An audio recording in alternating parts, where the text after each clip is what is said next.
Pour ceux qui ne me connaîtraient pas, je m'appelle Jessica, on m'appelle CJ sur internet, j'ai 30 ans et je suis belge. J'ai été diagnostiquée il y a de ça maintenant quelques mois, j'ai jamais la mémoire des dates pour tout ça, mais ça fait déjà un bout de temps, l'autre vidéo date quand même un petit peu, que j'ai été diagnostiquée autiste Asperger. Alors comment ça s'est passé? Eh bien écoutez, on va dire que depuis toute petite, j'ai toujours été plutôt en marge de mes camarades de classe. J'étais plutôt très solitaire, j'avais du mal avec les interactions sociales, je comprenais pas vraiment comment ça marchait. J'avais vraiment du mal à me faire des amis, je rigolais pas par exemple aux blagues qu'on faisait parce que je ne les comprenais pas. Et en fait, pour arriver à m'intégrer, finalement ce que je faisais c'était une sorte de mimétisme. Je reproduisais ce que je voyais sans vraiment comprendre. Pourquoi je le faisais? C'est assez simple, c'est parce que et les professeurs, la direction et mes parents étaient finalement assez tracassés parce que je ne me fondais pas dans la masse et parce que j'avais envie qu'ils soient contents, qu'ils ne se tracassent pas pour moi. Et bien je faisais ce qu'on me disait. Donc quand on me disait tu dois aller à midi manger avec tes camarades de classe, tu peux pas rester toute seule, et bien je faisais ce qu'on me disait, même si ça ne m'amusait pas, même si je n'éprouvais pas de plaisir, je le faisais, histoire de rassurer tout le monde et que finalement on me laisse tranquille. Et on va dire que finalement le bonheur que moi j'éprouvais, je le vivais plutôt dans ma tête. Petite, j'étais une grande fan, et je le suis toujours, de Alice au Pays des Merveilles de Lewis Carroll, qui était un petit peu un monde qui correspondait au monde que j'avais dans ma tête. Seule, dans ma chambre, dans ma cabane, je me racontais des histoires, j'étais bien. À ce moment-là, j'étais bien, je me sentais en sécurité, j'étais bien. Je vous passe le nombre de psychiatres, pédopsychiatres que j'ai fait tout au long de ma scolarité, notamment parce que je faisais de terribles crises d'angoisse. J'ai eu beaucoup de mal avec la séparation par rapport à ma maman. À l'école, on va dire que ma maman était pour moi un référent absolu et que donc dès que j'étais séparée d'elle, j'avais vraiment l'impression qu'on me retirait ma protection, ma bulle, et que j'étais on va dire un lapin dans les phares, un animal, une proie par rapport aux autres, et j'avais vraiment beaucoup de mal à gérer ça. J'ai cru que ça passerait avec l'âge, ça a continué dans ce sens-là. Ce qui s'est passé, c'est que à peu près vers mes 14 ans, j'ai fait un diagnostic de précocité. Donc j'ai passé les tests, ils étaient positifs, et en fait à partir de ce moment-là, on a mis derrière ça beaucoup de problèmes. Tiens, si elle s'entend pas avec ses camarades, c'est parce qu'ils n'ont pas de points communs, c'est parce qu'elle est précoce, etc. Et finalement ça a un petit peu caché, on va dire, le problème. Moi c'est un diagnostic qui ne m'a pas spécialement fait du bien parce que j'ai commencé à excuser des comportements que j'avais qui n'étaient pas forcément positifs vis-à-vis des autres. On va dire une certaine prétention, un certain orgueil, d'autant plus que j'étais encouragée finalement dans cette voie-là. Tu sais, tu es différente, tu n'es pas comme eux, tu n'as pas la même intelligence, etc. Et ça me plaçait moi dans une attitude un petit peu supérieure que je prends avec beaucoup de recul aujourd'hui, et où je me dis bon j'ai mal géré, mes parents m'ont pas aidé dans ce sens-là, tant pis quoi, c'est fait de toute façon. On va dire que les choses se sont vraiment dégradées à partir du moment où j'étais à l'université, où là j'ai commencé à faire de terribles crises d'angoisse, ne comprenant vraiment pas ce qui se passait, ayant besoin tout le temps de m'isoler, de me retrouver vraiment de mon côté, ayant même des pulsions vraiment agressives vis-à-vis des autres. En fait, je ne le savais pas, mais j'étais en train de développer de véritables phobies sociales vis-à-vis des autres parce que quelque chose au fond de moi n'arrivait pas à s'exprimer, et je me forçais finalement tellement à agir comme je pensais qu'il fallait que j'agisse, que au bout d'un moment en fait mon corps craquait complètement et j'arrivais plus à gérer. Bon, je vous dis ça avec le recul évidemment parce que j'ai fini mes études et parce que depuis j'ai pu analyser tout ça, j'étais en psychothérapie, etc. C'est vraiment avec le recul, mais sur le moment même j'étais incapable de le voir, je ne comprenais juste pas ce qui m'arrivait, j'avais l'impression que mon corps me lâchait. J'ai fait notamment des thérapies comportementales pour apprendre la gestion avec les autres, à pouvoir retourner par exemple dans des transports en commun, à pouvoir de nouveau côtoyer les autres sans avoir envie de fuir ou de les mordre ou d'être agressif. C'est marrant de dire ça, de dire d'avoir envie de mordre les gens, mais je veux dire c'est vraiment des pulsions animales que j'éprouvais dans ce moment-là. Je vous rassure, j'ai mordu personne, mais c'était vraiment ce que j'éprouvais, je comprenais pas, et j'avais l'impression finalement que là où on me disait que les angoisses allaient baisser rapidement et que j'allais aller de mieux en mieux, j'avais vraiment l'impression de stagner et que quelque chose me manquait. J'ai terminé mes études et j'ai en plus de ça fait des études, donc une année supplémentaire pour devenir prof. J'ai fait une première année d'enseignement qui s'est moyennement passée, beaucoup d'absence, et à nouveau j'étais pas bien, j'étais vraiment pas bien. Et puis j'ai enchaîné une deuxième année d'enseignement dans une autre autre école et là, durant les vacances, mon corps à un moment donné dit stop, c'est-à-dire que ça allait bientôt être la rentrée. J'ai senti vraiment mon corps me lâcher complètement, j'étais incapable d'y retourner. Voilà, je faisais tout, hein. Crise de maux de tête, maux de ventre, etc. Enfin, j'ai enchaîné des choses pas possibles, vraiment. Bon, de base, j'ai une santé plutôt fragile et j'ai d'autres problèmes de santé, mais là, j'avais vraiment l'impression que tout se conjuguait pour me dire arrête quoi, c'est fini, arrête. Je n'ai pas pu reprendre les cours à ce moment-là et je me suis dit, après avoir beaucoup souffert, en allant un petit peu mieux, je me suis dit et si c'était le moment de prendre du temps pour toi et d'essayer de comprendre vraiment ce qui ne va pas et de répondre à cette question, qui es-tu et quelle est ta place dans le monde? Parce que c'est quelque chose que je ne cessais de me demander, j'arrivais pas à m'intégrer, j'arrivais pas à trouver ma place dans le monde et ça me faisait énormément souffrir. Sur le net, j'ai commencé à taper un petit peu ce que j'éprouvais, mes pensées, ce que j'avais ressenti depuis toute petite dans mes relations aux autres et j'ai essayé de comprendre ce que ça pouvait être, si d'autres personnes témoignaient de ça, si d'autres personnes ressentaient ça, si finalement j'étais pas toute seule. Et c'est comme ça que je suis tombée sur le témoignage d'une jeune femme qui parlait d'autisme Asperger. Je ne saurais plus retrouver la vidéo, je me souviens plus de qui était la jeune femme, mais en tout cas elle en parlait sur YouTube, ça je sais. Et puis j'ai regardé son témoignage et j'ai été frappée par la ressemblance. J'avais l'impression qu'elle parlait de moi. Et je me suis dit, oula, c'est marrant, je suis pas toute seule à éprouver ces sensations-là, je suis pas toute seule à avoir ces symptômes-là, il y a quelque chose quoi, il y a vraiment quelque chose. Je me suis renseignée sur l'autisme Asperger, ensuite j'ai regardé les caractéristiques et d'un coup il y a des choses qui sont devenues vraiment frappantes. Notamment le fait de absolument pas comprendre l'humour des autres, d'avoir du mal avec le toucher, le fait de ne pas soutenir le regard, par exemple, le fait d'avoir un besoin irrépressible, notamment de dire les choses, de dire ce que je pensais sans mettre de gants, et c'est quelque chose que maintenant je le formule et je le conscientise, mais c'est quelque chose que je conscientisais pas vraiment. On me disait souvent, écoute, tu peux pas dire ces choses-là aux gens, tu te rends pas compte, tu vas leur faire de la peine, tu sais, parfois il faut... Et c'était quelque chose que je ne comprenais pas, je comprenais absolument pas, moi je disais la chose très spontanément, ça émanait de moi, et quand on me disait, tu sais, les gens peuvent se vexer, je comprenais pas pourquoi ils pouvaient se vexer. C'est un tas d'exemples, je peux pas tout vous dire là tout de suite, mais c'est une liste vraiment longue de caractéristiques propres à l'autisme. Je pourrais d'ailleurs vous faire une vidéo là-dessus, et dans laquelle je me reconnaissais vraiment. Alors il y avait des petits tests en ligne, je me suis mise à faire les petits tests en ligne qui étaient positifs, mais je me suis dit bon, c'est très bien, mais ça pourrait tout à fait être autre chose, je peux pas, c'est un pré-diagnostic, je ne peux pas m'auto-diagnostiquer autiste, je peux pas m'arrêter là. Donc je me suis dit, à partir de ce moment-là, il va falloir que je fasse des démarches, parce que j'ai peut-être trouvé une réponse à quelque chose que je sens au fond de moi. J'ai d'abord été voir une première psychiatre, recommandée par mon médecin traitant, qui c'était assez folklorique, parce qu'à l'époque j'avais encore d'énormes crises d'angoisse, donc ça me demandait vraiment un énorme effort d'aller chez elle. J'ai été la voir, et là, je lui ai peut-être parlé 10 minutes. Et donc en lui parlant de 10 minutes, elle m'a parlé de bipolarité, elle m'a dit non,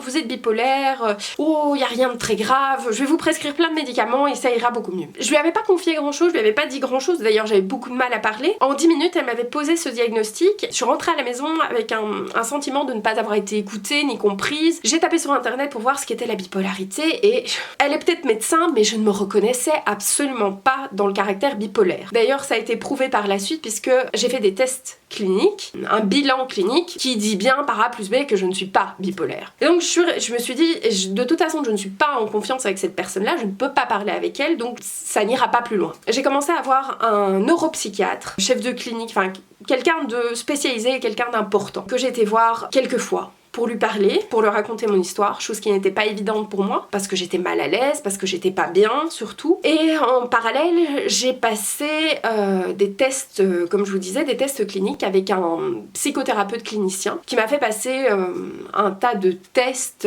etc. Et donc ce bilan, je l'ai remis à mon psychiatre, on a beaucoup parlé, et sans lui avoir parlé surtout du syndrome Asperger, c'est lui qui l'a prononcé. Il a prononcé ces mots et il m'a parlé d'autisme Asperger. Je me suis dit, ah, je ne me suis pas trompée, je ne lui en ai pas parlé parce que je ne voulais pas fausser son jugement, je ne voulais pas influencer. Donc je me suis dit, ça émane de moi, je ne fabule pas quoi, je n'imagine pas quelque chose. Alors je vais passer la partie administrative, etc. parce que pour se faire reconnaître autiste en Belgique, il faut passer des tests supplémentaires, etc. Je veux vraiment arriver au moment où j'ai pu me dire déjà, c'est pas juste moi qui parle d'autisme, c'est des spécialistes. qui parle d'autisme. Voilà, tous les tests que j'ai faits, toutes les rencontres que j'ai faites ont mené à ce bilan, ce diagnostic d'autisme Asperger. À partir de ce moment-là, j'ai commencé à me dire, voilà, on vient de te donner une étiquette. Il va falloir maintenant que tu saches comment l'utiliser, trouver enfin cette place que tu n'arrivais pas à trouver. Et à ce niveau-là, je dois dire que j'ai la chance d'être notamment entourée par mon mari, qui m'a dit, écoute, c'est très bien,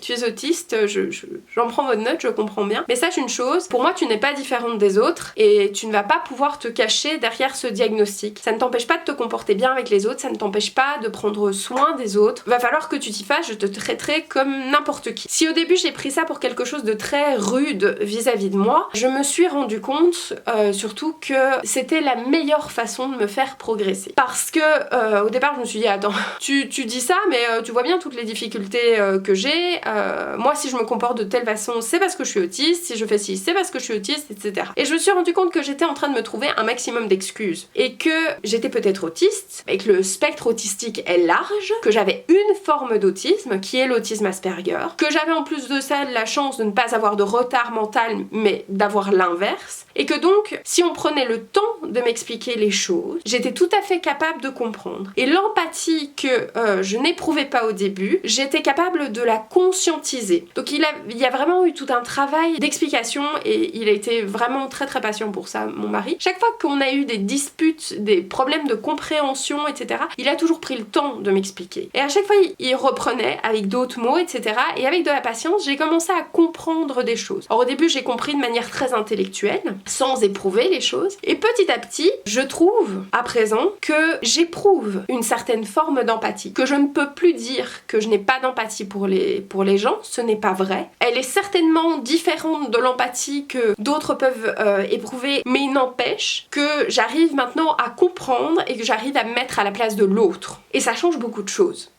Ça change vraiment beaucoup de choses dans mon rapport aux autres. Ça me permet d'avoir des relations beaucoup plus saines. Et même si je garde des attitudes qui peuvent paraître surprenantes, parfois j'ai toujours cette espèce de spontanéité qui m'est propre et une compréhension qui m'est propre et qui peut souvent faire rire. Il n'empêche que je pense avoir davantage trouvé ma place et davantage m'épanouir. On va dire que les phobies sociales que j'ai développées, et je choisis bien mes mots, je ne dis pas que les phobies sociales sont l'autisme. Je dis que j'ai développé des phobies sociales parce que je ne comprenais pas ce qui se passait et que je me forçais, sans comprendre, à m'intégrer d'une certaine manière dans la société, à rentrer dans une case qui ne me correspondait pas. Aujourd'hui, je ne me force plus à faire ça. J'ai trouvé un compromis qui me convient. Je me suis dit, il faut que quelque chose, d'une part, me convienne et il faut aussi qu'en plus de ça, vis-à-vis des autres, ce soit convenable. Que je ne sois pas juste une grosse égoïste qui ne pense qu'à moi et que j'arrive à entretenir des relations saines avec les autres. Et ça passe par exemple par le fait, quand on côtoie les autres, d'avoir du temps de qualité. C'est-à-dire que je ne vois pas 50 000 personnes, je ne suis pas quelqu'un qui me fond dans la foule, je ne suis pas bien là-dedans. Je pète les plombs, je fais des crises d'angoisse.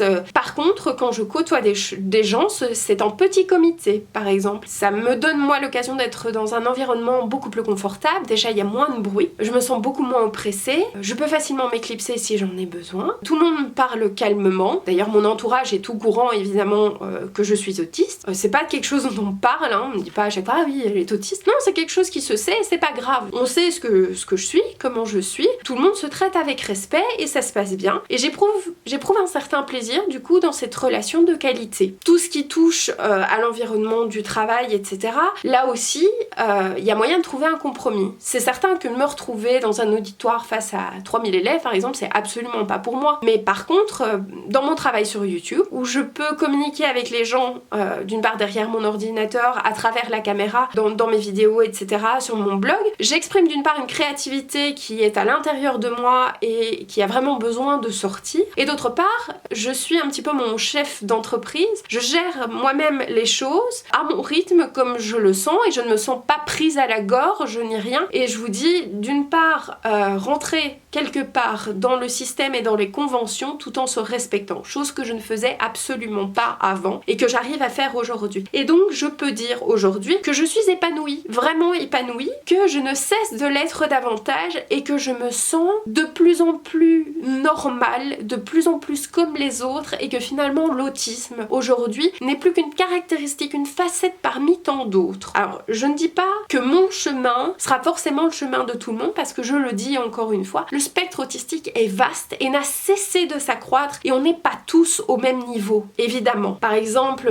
il y a quelques années, j'avais un élève de première humanité, donc qui avait 12 ans, qui n'était pas du tout au même stade d'autisme que moi je le suis, et qui s'enfuyait systématiquement dès qu'on lui parlait. Au niveau du contact, c'était pire que moi. Enfin, c'était compliqué, et tout le monde le trouvait vraiment bizarre, au point de se demander s'il n'était pas bête, vraiment bête. Et donc c'était compliqué, mais lui aussi, moi qui ai eu la possibilité de le suivre par après et de voir son évolution, lui aussi a progressé d'une toute autre manière que moi. On n'en est pas au même stade, mais il a fait des progrès absolument énormes. Par exemple, on peut enfin le toucher, on peut lui toucher la main, il ne sursaute plus. Maintenant, il fait des blagues, par exemple. Il est plein d'humour, il fait plein de blagues, chose qu'il était absolument incapable de faire avant. Comme quoi, il y a moyen de progresser, quoi qu'il arrive, peu importe le stade où on se trouve, il y a moyen de faire des progrès. Et peu importe qu'on arrive à mon stade ou pas, ce que je veux dire par là, c'est que l'autisme n'est pas une condamnation. C'est, comme je le dis, c'est une caractéristique qui peut être handicapante dans la vie de tous les jours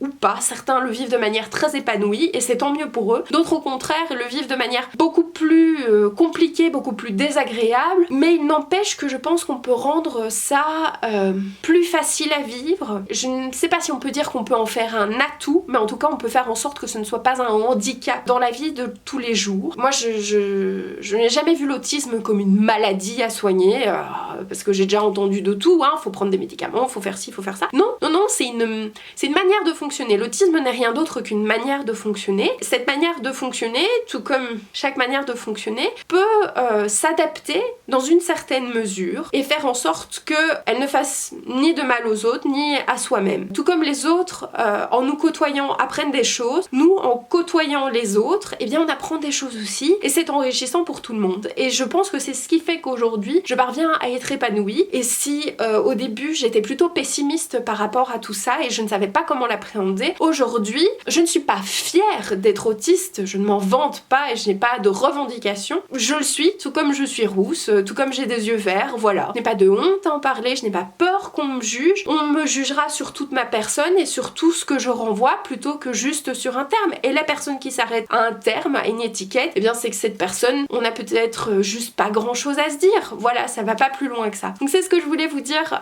dans cette vidéo aussi. C'était vraiment un message de positivité, un message d'espoir pour vous dire, voilà, je suis autiste Asperger et je suis bien dans ma peau. Le diagnostic m'a permis de me libérer d'un poids, d'une incompréhension. Ça m'a permis de progresser. Aujourd'hui, ce n'est plus une part importante de ma vie, ce n'est plus quelque chose qui prend toute la place dans mon cerveau. C'est, comme je vous dis, une chose parmi tant d'autres, et c'est très bien comme ça. Donc si vous avez des questions à me poser, n'hésitez pas à le faire dans les commentaires, ou si vous avez envie de parler un peu plus personnellement, vous pouvez m'envoyer des messages sur Facebook. Il n'y a pas de souci, je vous répondrai le plus rapidement possible. N'oubliez pas non plus de me suivre sur les réseaux sociaux, d'aller faire un petit tour sur mon blog si vous aimez la beauté, le lifestyle, la déco, etc. N'oubliez pas de vous abonner à la chaîne, de liker la vidéo et d'activer la petite cloche si ce n'est pas encore fait pour savoir quand je sors une nouvelle vidéo. Je crois que je vous ai tout dit. Je vous fais des gros bisous. Je vous dis à très bientôt dans une prochaine vidéo.